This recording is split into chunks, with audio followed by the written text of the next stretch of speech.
Et frères et sœurs, je voudrais faire appel au souvenir de beaucoup d'entre vous ici dans cette assemblée. Qu'est-ce qui a constitué la joie indescriptible du moment où votre enfant ou vos enfants ont été, comme on dit, mis au monde? C'est quand même assez paradoxal, parce que, d'abord pour la mère, et c'est pas très très facile comme moment à vivre, n'est-ce pas? Et puis de temps en temps, il peut y avoir du suspense absolument inattendu. Pour le père, n'en parlons pas, il paraît qu'il y en a beaucoup qui tombent dans les pommes. Pourtant, il semble qu'il ne souffre pas énormément, enfin, disons, c'est pas tout à fait eux qui fournissent le plus grand effort, mais il faut quand même croire que c'est très très bouleversant, puisque à ce moment-là, le seul fait de voir leur épouse et bien-aimée dans cet état-là, ça les désarme complètement. Donc, c'est un peu paradoxal, parce que ce moment-là, même si on s'est préparé, si on a pris toutes les précautions pour que tout se passe bien, etc., quand même aujourd'hui, on est dans des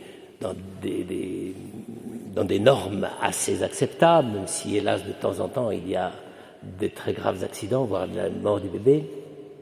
Mais ça n'empêche, on est là devant un événement qui, en soi, a quelque chose de dramatique, n'est-ce pas? Mettre au monde un enfant, enfin moi je n'y connais rien, mais c'est vrai que tout à coup se sentir arraché par cette petite masse de chair qui a grandi pendant 9 mois, n'est-ce pas, et qui tout à coup a envie de sortir, de mener sa vie, de vivre sa vie, n'est-ce pas, parce que c'est, on dira ce qu'on voudra, c'est pas la crise d'adolescence, papa et maman, je m'en vais, je prends un studio et je pars en mobilette, mais c'est quand même le premier mouvement par lequel un être humain dit tout à coup, eh bien, je change de résidence, je vais voir ailleurs. C'est quand même ça, la naissance. Et je ne sais pas si les mères, à ce moment-là, pensent à ça, parce que je pense qu'elles ont beaucoup d'autres choses à penser et à suivre les prescriptions de la sage-femme. Mais c'est vrai que c'est quand même assez étonnant, cette espèce d'arrachement, que le moment de la vie, ce soit le moment dans lequel tout à coup, on prend de nouveaux repères. Et remarquez-le, le langage lui-même, les expressions courantes le disent bien. Elles disent « on met au monde ». C'est pas simplement mettre à l'extérieur de son sein. Ça, j'allais dire, c'est déjà du lourd, comme dirait quelqu'un.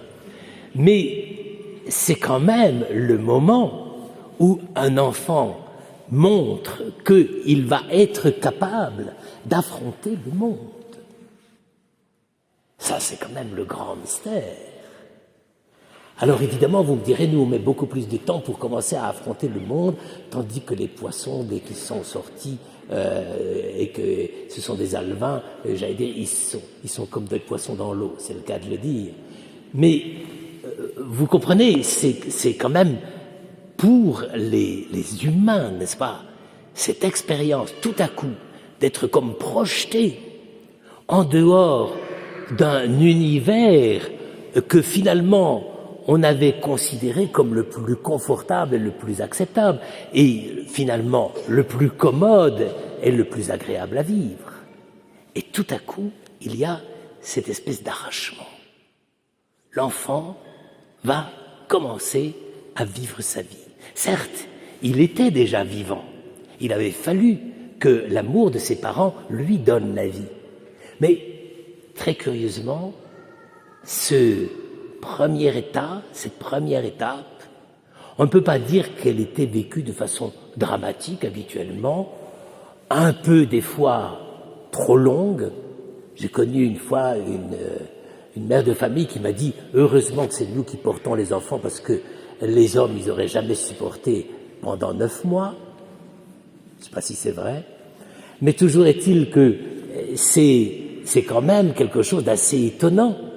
Tout à coup, après toutes ces étapes de maturation, de gestation, de commencement à prendre une relation avec sa mère, n'est-ce pas? C'est quand même une des grandes trouvailles que les psychologues et les spécialistes de néonatologie, n'est-ce pas, nous commencent à nous faire comprendre. C'est-à-dire qu'il y a déjà une vie, il y a déjà une certaine relation, mais là, tout à coup, on vit, enfin, les mères vivent ce mystère sur le mode d'un arrachement. Il est sorti de moi. Et ça, c'est la première partie du paradoxe. Mais la deuxième partie, c'est que au moment même où l'enfant sort, la mère, et là pour le coup le père commence à y mettre un peu du sien, il commence à découvrir là un nouveau mode de relation, de vie avec l'enfant qu'il ne soupçonnait pas. C'est à la fois, et c'est le paradoxe de la vie. Le paradoxe de la vie, c'est que on vit sa vie, on s'avance, on s'aventure dans la vie. C'est une aventure, la vie. Et puis, en même temps, on est déjà tellement lié à sa racine corporelle, le sein de sa mère, que toutes les relations possibles entre les parents et l'enfant vont commencer à se développer, à mûrir, là même où apparemment il y a une prise de distance. Paradoxe étonnant de la vie. Et ici, je ne parle pas, disons, de la vie spirituelle et de la naissance de Jésus-Christ. Pour lui, c'était pareil, n'est-ce pas? Comme pour nous. Il est né comme nous.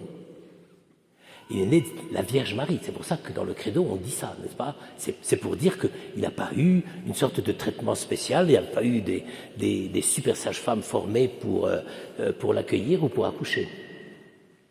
Donc, on est là en plein paradoxe. À la fois, l'arrachement, la sortie, la vie, la venue au monde, et en même temps, la découverte d'un lien avec les parents, qui sont la racine de ce qu'est chacun d'entre nous, même si on ne s'appelait pas toujours désiré, mais ça c'est un autre problème. Et à travers cela, dans le paradoxe de ces deux choses, il se passe un phénomène inouï. Et ça, c'est peut-être le plus étonnant et qui permet de tenir les deux bouts. Qu'est-ce qui se passe? Je pense que les parents ne me démentiront pas, mais je pense que quand on prend un enfant dans ses bras, parce qu'il vient de naître, c'est la première fois qu'on peut lui dire « tu ». Alors je sais, vous me direz « non mais ça faisait longtemps, depuis le moment où j'ai su que j'étais enceinte, je parlais à mon bébé, etc. » Mais n'exagérons pas, c'était quand même un peu de la science-fiction, n'est-ce pas? Oui, je t'ai parlé, je t'ai porté, j'ai été lié, tu as été lié avec moi. Mais le moment où on est dans le vis-à-vis, le face à face, le véritable être au monde. C'est-à-dire dans ce moment où, sortant du sein de sa mère, l'enfant qui ne sait pas parler, qui ne sait pas identifier, de ses yeux même, il n'est pas capable de voir le visage de sa mère ou le visage de son père. Il ne sait pas encore. Il va falloir attendre quelques semaines.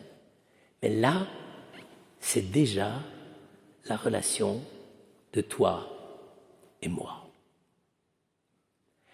Et ça, c'est tellement essentiel, tellement profond, tellement fondateur, que la plupart des gens qui ont été ou qui sont parents le reconnaissent. Ce moment-là, c'est absolument de l'inouï. C'est l'inouï de la naissance.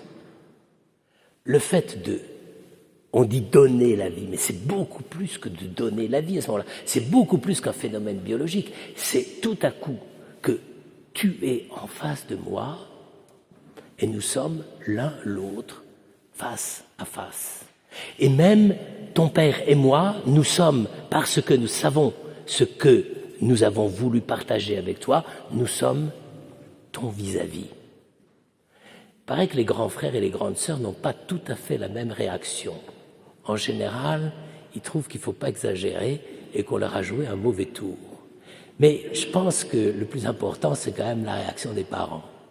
C'est-à-dire le moment où l'on découvre effectivement, en toute réalité, en toute beauté, que là, tu es là, toi, devant moi, devant nous. Et ça, c'est l'expérience de la paternité, de la maternité.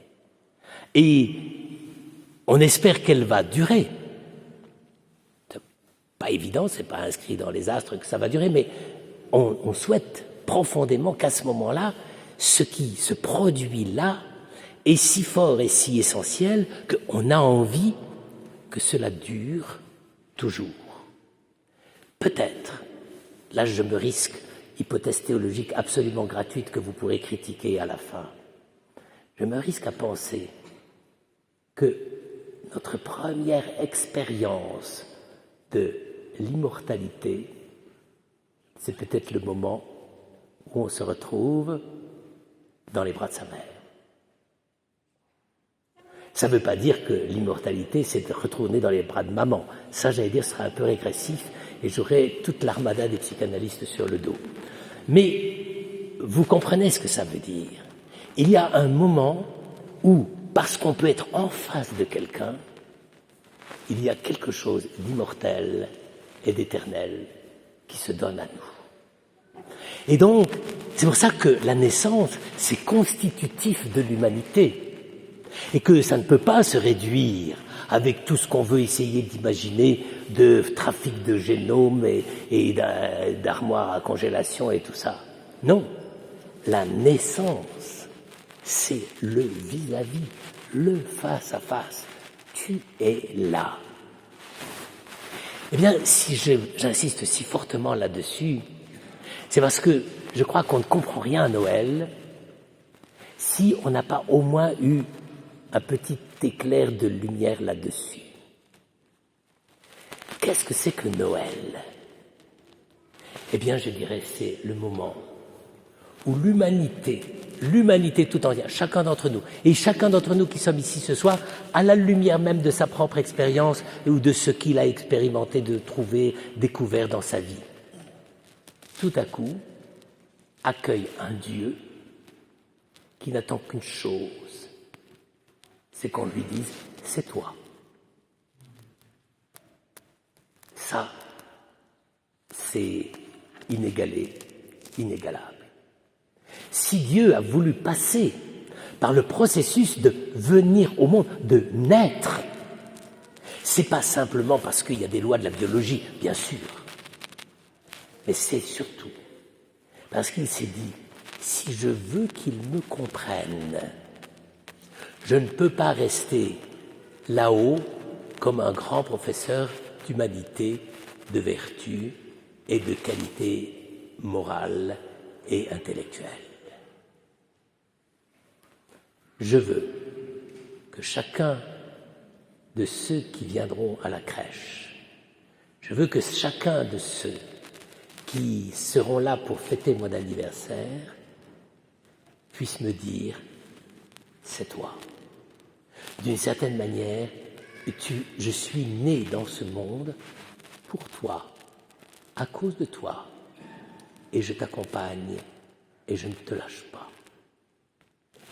Frères et sœurs, quelle imagination et quelle finesse de la part de Dieu.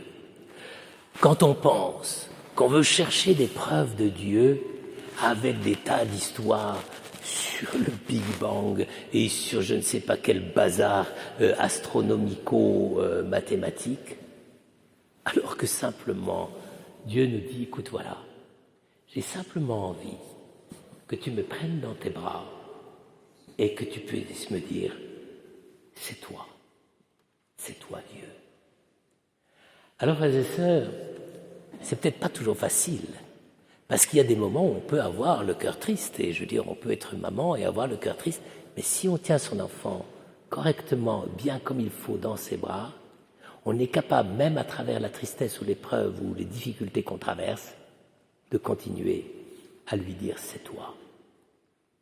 Et c'est tellement précieux qu'à ce moment-là, à la fois, la personne, on pense surtout à la mère, mais je crois que c'est un peu la même chose pour le père.